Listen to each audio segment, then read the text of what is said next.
dinadasal ko na lang na sana makasama na namin siya lang talagang makasama.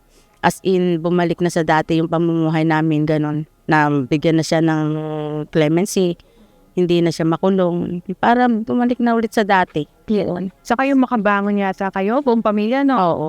Tahimik pa kasi si Pangulo sa executive clemency. Ano po bang panawagan yan ay papuli at abot yun?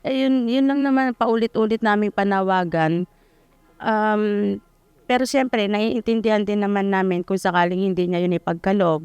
Pero sa totoo lang, parang hindi naman ganun kahirap yun ibigay Kasi unang-una, nandito na siya sa Pilipinas, ipinasa naman na sa kanya ng Indonesian government yung pagpapasya.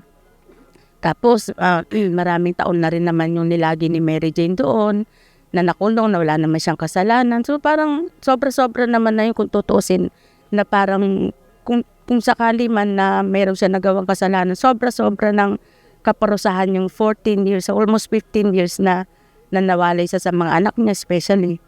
So, bigay na niya yung clemency, di ba? So kung di man maibigay nasa Pilipinas naman natin. Ayun na, pinagpapasalamat talaga namin yun na hindi man maibigay yun agad-agad ngayon. Nagpapasalamat pa rin kami kasi ligtas na talaga sa kamatayan.